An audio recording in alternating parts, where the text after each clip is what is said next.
There are some things that we did as children that seem strange when viewed from an adult perspective. Well, these days it's more common for us to get frustrated with kids rather than relate to them. Well, sometimes. Our way of life has made it difficult for us to remember what it was like not to know any better. But every now and then, there are behaviors that children display that are actually ancient survival skills that have been passed down to us from our hunter-gatherer ancestors. Here are just a few examples. War cry. The next time you're re-driving down the street and see a bunch of kids making as much noise as possible while running around, take a moment to appreciate what they're really doing. According to child psychologist Dr. Michael Russell, when kids make loud noises, they're mimicking their ancestors who would war cry before battle. The purpose of these cries was to strike fear into the hearts of their enemies and boost their own morale. The kids aren't trying to be obnoxious or ruin your peace and quiet. They're simply exercising their primal need to project their voices in order to be heard. Nose picking. It's disgusting. It's rude, and it's something most adults try to do out of sight, out of mind. But kids don't care about social norms. 8. And if something feels good, they'll do it anywhere and anytime. But this seemingly taboo activity is actually an instinct that humans have had since the dawn of time. Anthropologist Peter Gray says that nose-picking is an activity that all cultures and societies have engaged in.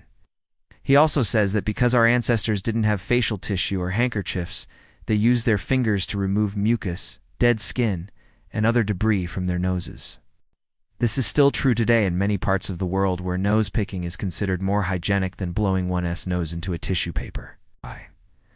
So the next time you see someone digging for gold in their nostrils, just think about how primitive that really is.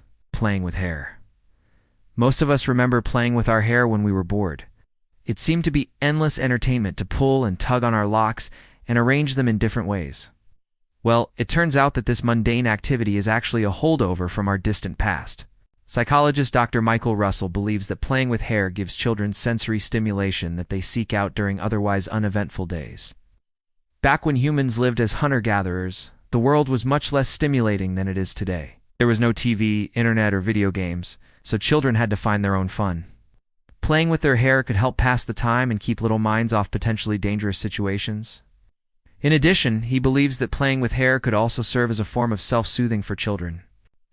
When they're upset or anxious, manipulating their locks could help calm them down and bring back those good vibes. Spinning around. The next time you see a group of kids spinning around until they drop to the floor in a heap, ask yourself if you wouldn't do the same thing if you were their age. We all love a good spin. Just ask anyone who's been on a carnival ride at an amusement park. We never get tired of spinning and twirling. Child psychologist Dr. Michael Russell believes that spinning around is an instinctual behavior that is deeply ingrained in all of us. It's a leftover activity from our hunter-gatherer days when children would mimic the movements of animals they observed in their natural habitat. Kids have always been fascinated by the natural world around them, and spinning and twirling allows them to connect with that on a primal level. What's more, he believes that spinning can help children develop their sense of balance and spatial awareness, which would have been useful when our ancestors lived in environments full of potential predators and hazardous terrain. Walking on toes. Most kids love to walk on their toes. It seems almost second nature to skip out with just the balls of their feet hitting the ground. They might even stop walking on their toes as they get older, but it's a phase that many of us go through. It looks cute when they do it, but it's actually a skill that humans have developed over millions of years. Evolutionary biologist Niles Eldredge says that walking on toes is a holdover from our primate ancestors, who would move around in trees by grasping branches with their hands and feet. This ability to navigate the canopy would have been useful for escaping predators or catching prey. Humans still retain this ability to some extent in children, who practice walking on toes or simply honing a skill that is part of our evolutionary heritage. Hiding. Most kids love to hide. It's a game that never gets old. Whether it's hiding under the bed, behind the curtains, or in the closet, kids will find a place to hide and stay there until they're found. This innocent activity is another ancient survival skill that our hunter-gatherer ancestors would use to protect themselves against wild animals and rival tribes. Children who learn how to hide at an early age are better equipped to survive in dangerous situations. It's a skill that could mean the difference between life and death. Of course, we don't live in such desperate times today, but the next time you're playing hide and seek with your kid, remember that they're engaging in an activity that's been passed down to them from their ancestors. Pouting. Pouting is something that all kids do, whether it's throwing themselves on the floor or refusing to speak until they get their way. But this behavior isn't as annoying as it seems. Pouting is actually a form of nonverbal communication that children use to express their needs and wants. Kids aren't malicious when they pout. They're simply trying to get the attention of the adults around them so that their needs can be met. For example, a child who's hungry or tired may start to pout in order to communicate that they need food or rest. This behavior is similar to that of young animals who cry or whine to alert their mothers to their needs. By understanding that pouting is a form of communication, parents and caregivers can better respond to the needs of their children and avoid negative outcomes. Biting. Biting is something that most parents try to avoid at all costs.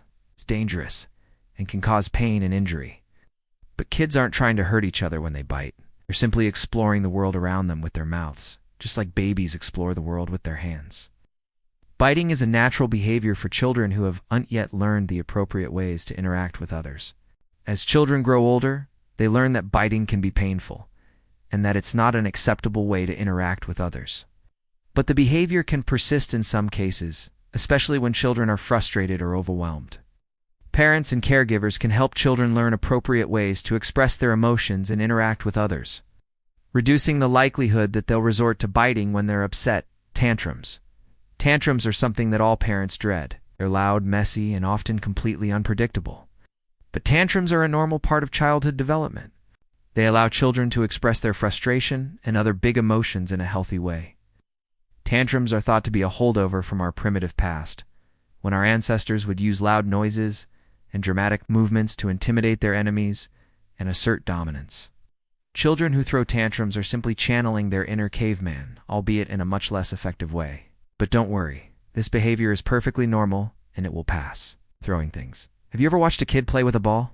If you have, you've probably noticed that they like to throw the ball hard and with great force. This behavior may seem dangerous and even destructive, but it's actually a form of play that's been observed in children around the world. Throwing things is a way for kids to explore the world around them and learn about cause and effect. They're also developing their motor skills and learning how to control their bodies.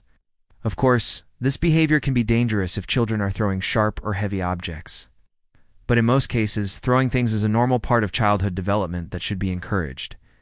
Mark your territory. Have you ever seen a group of kids playing and heard them yell, "You can't come in my space"? This behavior is a form of social play that's designed to establish dominance and assert control. Children who mark their territory are essentially telling other kids that this is their space, and they read the boss. This behavior is thought to be a holdover from our primitive past. When our ancestors would use scent marking to establish dominance and attract mates, children who engage in this behavior are simply replicating the behavior of their ancestors. It's a way for them to explore their world and learn about social norms and hierarchies. The next time you see a group of kids playing, take a moment to appreciate the ancient instincts that they're displaying. These are the same instincts that have helped our ancestors survive for thousands of years, and they're still present in children today. So the next time you see a group of kids playing, take a moment to appreciate the amazing creatures that they really are.